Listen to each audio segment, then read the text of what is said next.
only get one shot at a car accident claim, and if you don't know how the system works, you're probably leaving money on the table. You think the payout will cover everything until the medical bills keep coming and your adjuster suddenly stops returning calls. I'm Doug Bernetti. I've fought for injured clients in Florida for over 30 years, and I can tell you, the highest payouts don't go to the most injured. They go to the most prepared. In this video, I'll walk you through 5 strategic moves that can significantly increase what you walk away with after a crash. So you don't just settle fast, you settle smart with the leverage and documentation you need to get every dollar you're owed. 5 tricks to maximize your car accident payout in Florida. Get medical treatment right away and keep going. The first trick to maximizing your payout is getting medical attention immediately, even if you feel okay.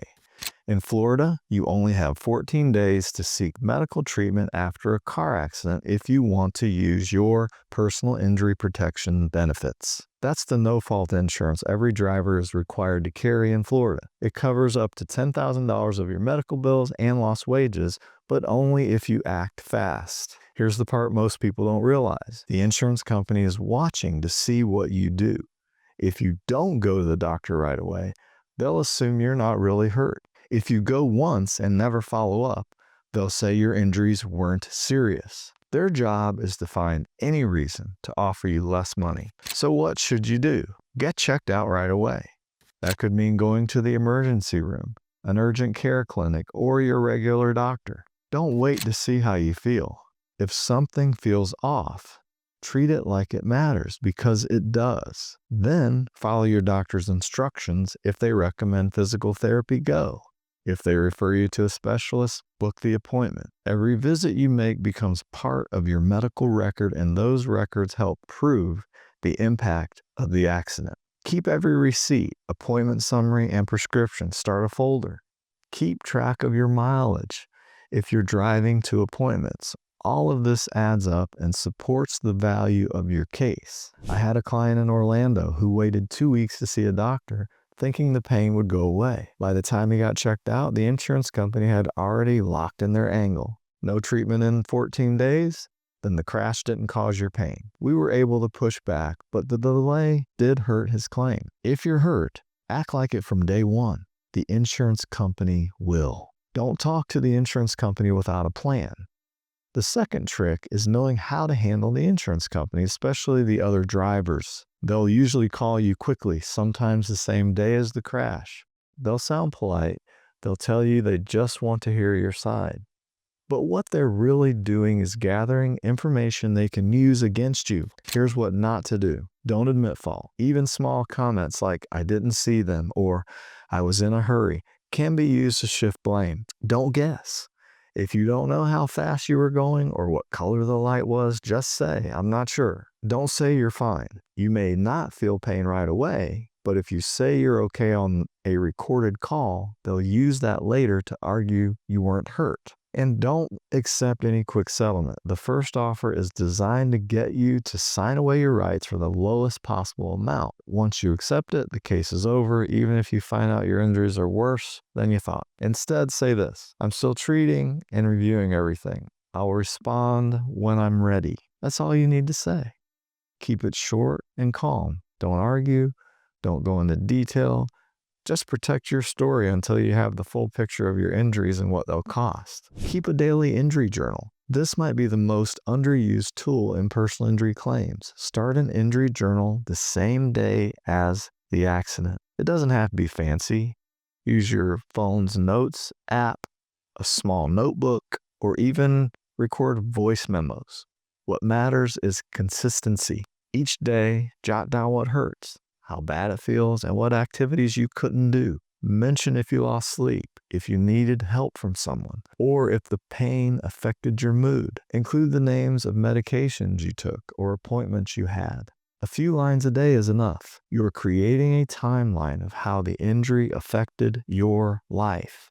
And when the insurance company tries to argue that your injuries were mild or resolved quickly, you'll have a day-by-day record showing exactly what you went through. I had a client in Tampa who used her phone to track how her pain changed. She couldn't sit for more than 15 minutes. She missed her son's birthday party. She was frustrated, exhausted, and scared she wouldn't be able to work again. I can tell you that journal helped us show the real cost of her injury, not just in bills, but in life. It added over $60,000 to her final settlement, I'm convinced. It's one of the simplest things you can do, and it costs nothing. It can make all the difference. Don't let gaps in treatment kill your claim. This one gets overlooked a lot, but it's one of the first things insurance adjusters look for. If you stop getting treatment, even for a couple of weeks, they say, oh, he must have been feeling better, or that's something else happened that caused your pain. It doesn't matter if life got busy or if you couldn't get an appointment. That gap will be used against you. So here's what to do. Stick to the schedule your provider recommends. If something comes up, call and reschedule immediately. Don't let more than a few days go without some kind of follow-up. If you can't afford treatment, speak up. There are medical providers in Florida who will work on liens, which means that they'll wait till your case is over to get paid. One of my clients missed 3 weeks of physical therapy after she started feeling a little better. When the pain came back and she resumed treatment, the insurance company said, that pain must have come from something else. That single gap ended up costing her thousands of dollars in her final payout. The bottom line is, stay consistent. Even if your progress feels slow, even if you're frustrated, your treatment plan is proof in your case. Understand Florida's comparative fault rule and protect your side early. This last one might be the most important if you want to protect your entire payout. Florida uses what's called a modified comparative fault rule. That means more than one person can be blamed for the crash, and if you're found to be more than 50% at fault, you get nothing. Even if you're 51% at fault, you walk away with zero. So how do you protect yourself? You do it at the scene and in the days that follow. Take photos, lots of them. Your car, the other car, the road, traffic, lights, weather conditions, signs, any skid marks or broken glass. These details matter. Write down your version of what happened while it's still fresh.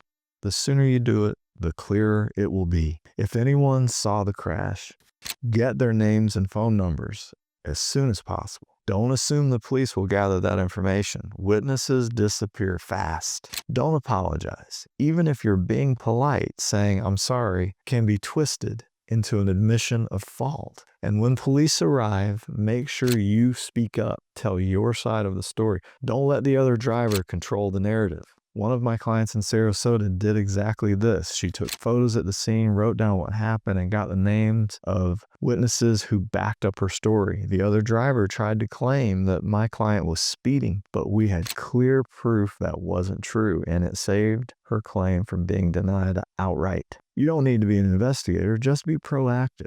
The early evidence can be the difference between winning your claim or losing everything. Let's review the 5 tricks to maximize your car accident payout in Florida. First, get medical care right away and keep going. Don't wait, don't stop. Your treatment timeline tells your story. Second, don't speak to the insurance company without a plan. What you say early can be used to shrink your payout later. Third, start a daily injury journal. Your pain, your struggles, and your losses matter, and a journal shows that clearly. Fourth, avoid gaps in treatment. Be consistent and committed to your recovery. Insurance companies notice when you disappear. And fifth, understand Florida's fault laws and protect your side from day one. The more evidence you have early, the stronger your case becomes. These aren't legal tricks. They're real-world steps that can move your payout from a few $1,000s to something that truly reflects what you went through. If you want to learn the one strategy insurance companies really don't want you to find out, the tip they fear the most, watch our next video, the claim tip insurance adjusters fear the most. See you over there.